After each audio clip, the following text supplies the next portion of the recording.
Penguin Random House Audio presents The Midnight News by Joe Baker. Read for you by Katherine Manners. Late. Sorry. Charlotte has been scanning the pavements these past 20 minutes. Between glances at her watch and at the posters of the new releases, and yet Elena still appears out of nowhere, in a pistachio linen dress and crocheted gloves, straw hat clutched in her hands. She's looking flushed and irritated. "There you are," Charlotte says. "I am so sorry." She pulls Elle to her, holds her slight frame close, breathes in her scent, roses and lemon sherbets and cigarettes, essence of Elle. She is warm and slightly damp in Charlotte's embrace. Charlotte lets her go, looks her over. That familiar, unkempt beauty, like a scruffy Snow White.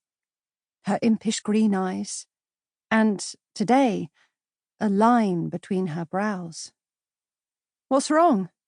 "Just that I'm outrageously late," Elle says. "And after treating you so abominably, putting you off and putting you off, I wasn't sure you'd wait."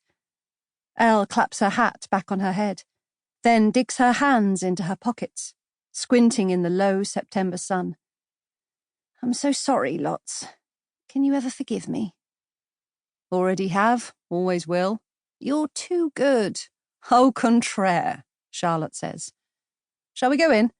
We can still catch the feature."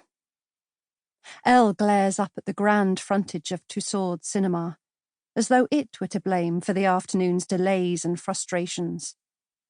"You know, to tell you the truth, I don't really want to spend what's left of the day sitting in the dark." "It is glorious," Charlotte says, touching her own hat brim the better to shade her eyes. "The park, then?" "Yes, why not?" Charlotte offers her arm. They walk along, linked, skirts rustling together, in the drenching honeyed sun. Omnibuses and taxis and vans rumble by. The air tastes of traffic fumes. Charlotte asks about work, about family, about any fun she might have had.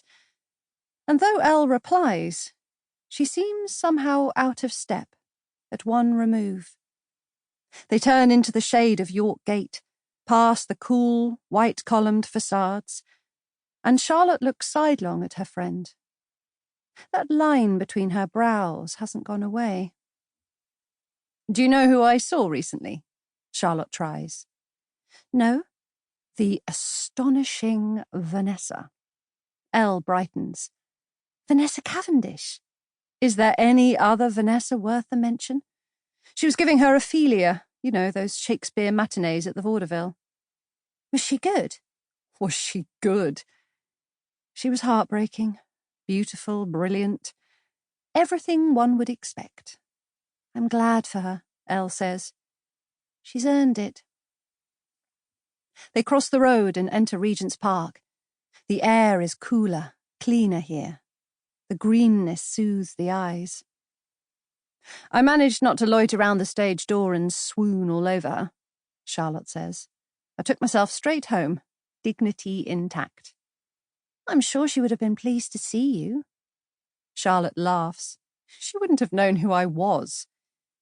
2 years their senior, Vanessa Cavendish had moved through the stuffy clamour of school with the otherworldly elegance of a wading bird, intent on something no one else had even thought of looking for. Do you remember what she said when her parents wanted her to be presented as a Deb and do the season, but she was pegging away at auditions, determined to get a first job? Elle snorts. "I loved that," Charlotte says. It was a phrase too filthy and outrageous to be whispered in its entirety by the drop-jawed lower fifth of the day, or even said out loud now, in public, between the two of them, all grown up at 20. Gaps had to be left, words mouthed rather than spoken. I really loved that. They pass the boating lake, the water glimmering. "Still," Elle says, "you should have said hello." Oh, no, I don't think so. You should, Elle insists. You should have told her she was wonderful. People never mind being told they're wonderful. She wouldn't have known me from Adam, and I'm not sure I could have borne it. You might be surprised. You had your own glamour about you at school. Ha! But Eleanor wasn't, it seems, joking. She adjusts her hat, becomes impatient, pulls it off again and fans her face with it. Her cheeks are pink blots in an otherwise pale and waxy face. Elle had been in Paris, acquiring polish, while Charlotte had been wearing a little off in London. She'd dashed back from France when it became clear that war was coming. They'd knocked around happily for those quiet early months of the war. And then things had become suddenly hard and real. Charlotte had had the awful news about Eddie, and then Elle had become so busy. She has a junior post at the Ministry of Supply.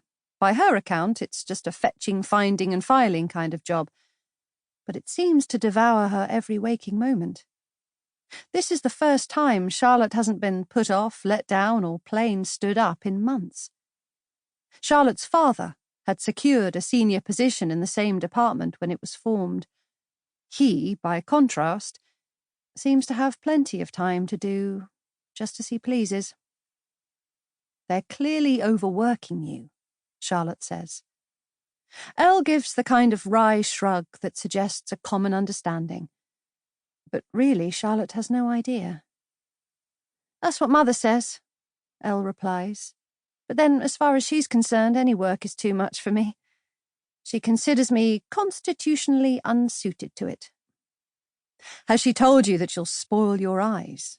And my complexion? Elle lifts a gloved hand to her flushed cheeks. How's yours? My complexion? Your work. Dull, which, coincidentally, is also true of my complexion. I don't believe you, Elle says. If you're there, it can't be dull. No defence of my complexion, then? Charlotte asks. A small, cheeky smile, which does Charlotte's heart glad. Believe it or not, Charlotte goes on, some things are beyond even my capacity for nonsense. But it's work, and a wage. And that still has a certain charm to it. It keeps the wolf from the door. Elle draws breath, but doesn't speak. Charlotte squeezes her arm to her. What is it, Duck? What's wrong? She gently asks. Oh, Elle says. I'm just out of sorts. I'm sorry, I'm not the best company. No, my dear, you absolutely always are. They pass the tethers of a barrage balloon. It hangs high above the park, casts a long shadow. Sheep crop the grass. In the allotments, the old fellows move from plant to plant like bees. The first leaves are on the turn. Elle taps Charlotte's forearm with her free hand. Do you know what I miss most right now, at this moment? A tug of grief, because what Charlotte misses most right now is Eddie, and it seems Eddie hasn't even crossed Elle's mind. But Charlotte plays along, says what she's supposed to say. Oh, I love this game. What I miss most right now, at this moment, is having you come and stay the night. Just like we used to, Charlotte says. Sweets till we're sick, cigarettes smoked out the window, and scaring ourselves witless with ghost stories. I was thinking more gin and confidences. I'm free tonight. I can't tonight. Tomorrow?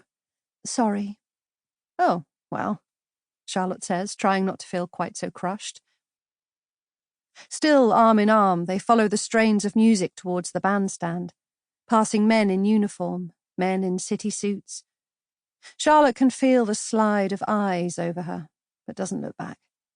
And neither, she notices, does Elle. She's all tucked away and inward. Charlotte can't quite let it go. Can't you just, do less? She asks. Change roles. If you had a word with him, I'm sure my father would. I wouldn't dream of asking. But he's your boss. Sample complete. Ready to continue?